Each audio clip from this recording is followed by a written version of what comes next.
โดยแต่บงปนบานเคยอย่างไรนี่คือยังจบในขนมปลายใหญ่มาโตขึ้นยังก็จับดามโคตรจังบงก็จับดามโอมาไว้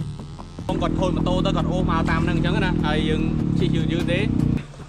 อัพดังกี่ทำไมอัพดังจะทำมาจับคนนั้นแต่บุกปูปลาไอ้เนี่ยต่างหากนี้โดยซาแต่คนนี้ยังกดบานวงเวียนเพลย์คือปีดองเนาะไอ้อะไรนี่คือยังในแต่บรรโตดำนาแต่ขังมุกเตี้ยดำใบเอาแต่บานดอลโกได้บ่อยยังนั้นกระถามไม่ในเรียงเพลือนะคนตายเอาไว้กรบใบยางคือทามันอาจโดยการเกิดแต่งสรงโนเต้โดยซาแต่เพลย์คือจับดามปีบะคลังเฮยเนี่ยต่างหากนี้โดยแต่บงปนบานเคยในวิดีโอนี้จังคือพกจับดามตรมจงคงเฮย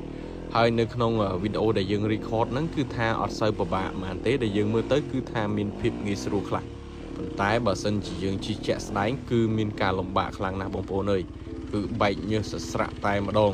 គ្រាន់តែថាអាកាសធាតុនៅក្នុងថ្ងៃហ្នឹងក៏រៀងអំណោយផលដែរអញ្ចឹងគ្នាយើងអាចធ្វើដំណើរទៅមុខបានដូចខ្ញុំមកដល់កន្លែងនេះគឺចាប់ផ្ដើមអស់កម្លាំងបដ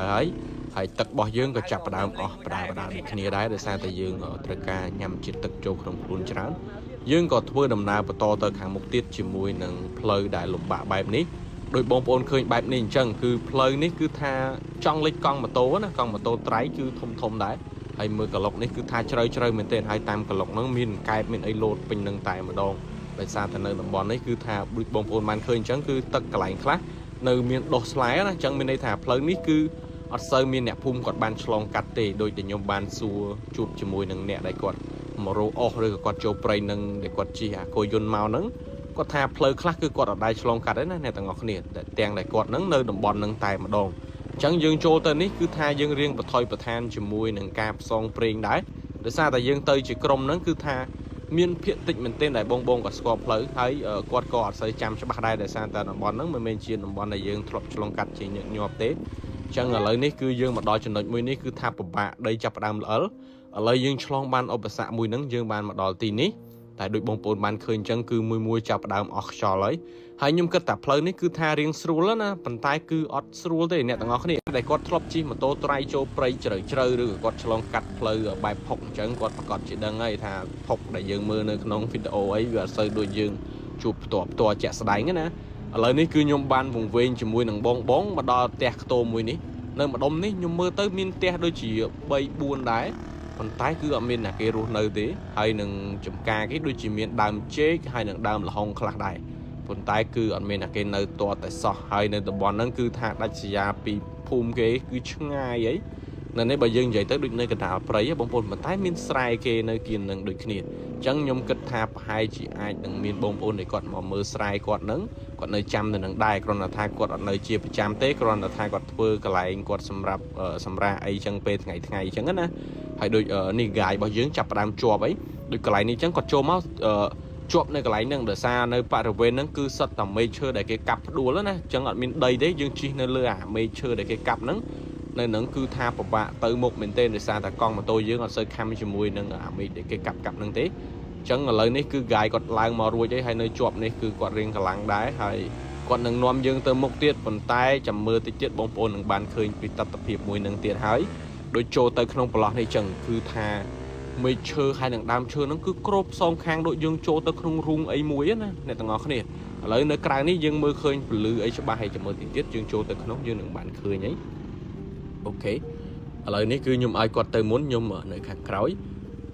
ដូចបងប្អូនបានឃើញផ្លូវនេះយើងមើលនៅក្នុងវីដេអូគឺថាឃើញត្រង់ឯប៉ុន្តែនៅក្រៅគឺជាចំណោតដែលយើងចុះទៅក្នុងស្ទឹងនៅខាងមុខហ្នឹងបន្ទាប់ពីផុតផ្លូវនេះបន្តិចអ្នកទាំងអស់គ្នានឹងបានឃើញស្ទឹងមួយអីហើយផ្លូវនេះគឺអត់មែនផ្លូវត្រូវណាអ្នកទាំងអស់គ្នាគឺជាផ្លូវដែលយើងបានវង្វេងមកដល់ផ្លូវទាល់មួយអញ្ចឹងយើងបានឆ្លងស្ទឹងនេះខ្ញុំគិតថាអូមើលទៅអាចតែឃើញផ្ទះអ្នកភូមិអាចនឹងជិតដល់គោលដៅហើយប៉ុន្តែគឺអត់មែនទេអ្នកទាំងអស់គ្នា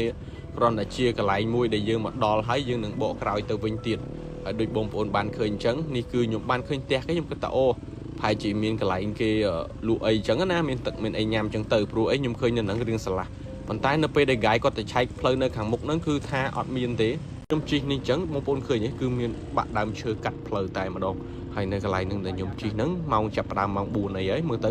ហើយដូចជាល្ងាល្ញាក់បងប្អូននៅហ្នឹងគឺអត់កក់ក្ដៅដូចនៅផ្ទះយើងទេបើខ្ញុំនិយាយទៅគឺថាយើងបរិយាកាសខុសគ្នាហើយដូចបងប្អូនឃើញអញ្ចឹងនេះគឺយើងចាប់ផ្ដើមក្រាបលូនចូលធ្វើម៉េចឲ្យបានទៅមុខហ្នឹង ផុតពីឧបសគ្គមួយយើងឆ្លងទៅឧបសគ្គមួយទៀតហើយឈើធំនេះបើតាមខ្ញុំមើលទៅប្រហែលជាអាចនឹងខ្យល់រលំបាក់ហើយយើងផុតពីឧបសគ្គមួយនេះយើងនឹងបន្តដំណើរទៅខាងមុខទៀតគឺយើងគិតថាផ្លូវអាចនឹងស្រួលជាងផ្លូវដែលយើងឆ្លងកាត់រួចណាប៉ុន្តែគឺអត់ដូចអីយើងគិតទេដូចที่ខ្ញុំប្រាប់អ្នកទាំងអស់គ្នាអញ្ចឹងគឺកាត់តែទៅមុខគឺផ្លូវកាន់តែពិបាកទៅដូចបងប្អូនបានឃើញអញ្ចឹងមានដប់មានអីនៅខាងក្រៅគឺតាក់ជាមួយនឹងយើងហ្នឹងគឺថាមុតកន្លែងខ្លះក៏មុតដែរដូចបងប្អូនឃើញទឹកនេះហ៎គឺផ្លូវនេះគេអត់បានជិះទេហើយផ្លូវនេះគឺខ្ញុំចាប់ផ្ដើមវង្វេងទៅជុំបងកាយហើយដែលយើងជិះមកនេះគឺមកកណាត់មុខគឺគ្នាអត់ច្រើនហ្មងទេដូចជា6 7ម៉ូតូទ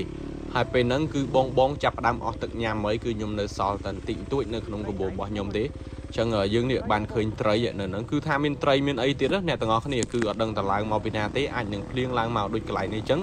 ទឹកនេះនៅក្រៅជ្រៅមែនទេណាបងប្អូនគឺថាបើយើងឈរទៅអាចចង់លើសជង្គង់ទៀតចង់ពាក់កណ្ដាលកផ្លូវយើងហើយខ្ញុំជិះទៅនេះគឺថាភ័យមែនទេគឺខ្ញុំងើបឈរទេជិះនេះគឺថាអាចខ្លាចយើងឆ្អើយបើសិនជាខូចម៉ូតូឬក៏បញ្ហាម៉ូតូអត់មានភ្លើងនឹងឯងអញ្ចឹងយើងក៏ចាប់ផ្ដើមសម្រុកចេញទៅមុខប៉ុន្តែមួយគឺធ្លាក់ដៃដូចខ្ញុំប្រាប់អ្នកទាំងអស់គ្នាគឺយើងជិះយូរផ្លូវផុកពិបាកទប់ម៉ូតូជ្រេងម៉ូតូខ្លាំងណាស់អ្នកទាំងអស់គ្នាអើយដូចអ្នកទាំងអស់គ្នាបានឃើញឥឡូវនេះគឺគ្នាយើងជាប់ទៀតហើយមើលអាផ្លូវដែលយើងជិះនេះមើលទឹកហូរឃ្លុកនៅក្នុងនោះមានក្តាមមានអីទៀតណាដូចក្តាមព្រៃក្តាមភ្នំអីទេឥឡូវនេះគ្នាយើងជាប់ម៉ូតូមួយទៀតហើយពេលហ្នឹងគឺថាគ្នាយើងអស់កម្លាំងនឹងជួយទាញទៀតអ្នកខ្លះក៏គាត់នៅកម្លាំងនៅអីក៏គាត់ជួយអញ្ចឹងទៅបើសម្រាប់ខ្ញុំអស់ដូចតែគ្នាទេហើយយើងមកទោះនិយាយថាប្រាស់តែយកណាយកតែខ្លួនឯងឲ្យតែបានទៅមុខទៅយើងតែអាត្មាឲ្យតែរួចសារអីយើងអស់កម្លាំងរៀងខ្លួនបើយើងនៅត្រាំត្រែងទៀតដឹងម៉ោងប៉ុន្មានបានចេញផុតទេហើយដូចកាយទៅមុនបាត់ហើយឥឡូវនេះគឺនៅសល់តែបងសៀងមេកានិកហើយនឹងពួកម៉ាក់ខ្ញុំមកលាបមួយទៀតនៅជុំគ្នានឹងជួយគ្នាដើម្បីអីយើងបានមើលថាគ្នាយើងដែលគាត់រៀងសើខ្សោយគាត់អត់សូវជំនាញការជិះឆ្ងាយអញ្ចឹងគាត់ជួយមើលយើងអញ្ចឹងណាឥឡូវនេះខ្ញុំជិះទៅមុខទៀតហើយចេះទៅយើងជិះទេតាស់ដែរនិយាយទៅខ្ញុំមិនសូវប្រកែកជិះទេហើយមកលើកនេះគឺថារៀងធ្ងន់កដែរមិនតែខ្ញុំទេបងដែលគាត់ទៅនឹងដូចតែគ្នាហ្នឹងមួយមិនថាគេគ្រាន់ជាងណាទេគ្រាន់ថាបើបងដែលគាត់បានធ្លាប់ឆ្លងកាត់បាត់សោតចេញច្រើនគាត់ក៏រៀងមានកម្លាំងជាងយើងធម្មតាផ្លូវនៅខាងមុខហ្នឹងគឺថាអត់មានទេហើយខ្ញុំក៏បានដួលនៅកន្លែងនេះទៀតហើយឲ្យគាត់ជួយលើកដោយសារម៉ូតូបានគៀបជើងខ្ញុំអញ្ចឹងខ្ញុំងើបអត់រួចទេហើយឲ្យបងនៅខាងមុខហ្នឹងគាត់ជួយលើកខ្ញុំតិចទៅហ្នឹងហើយ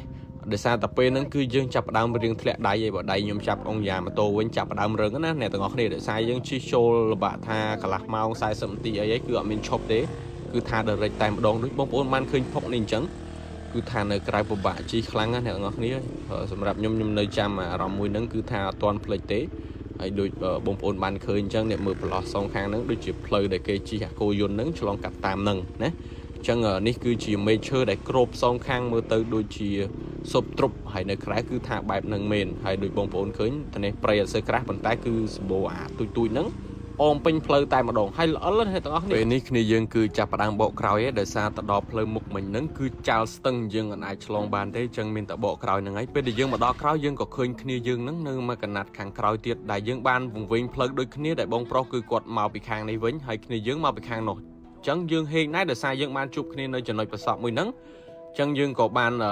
នជួបជុំគ្នាបានតែខ្លះទេអ្នកទាំងអស់គ្នាគឺម៉ូតូគ្នាយើងគឺអត់បានជុំក្រុមទាំងអស់ទេដោយសារតែយើងជិះមុនជិះក្រោយអញ្ចឹងទៅឥ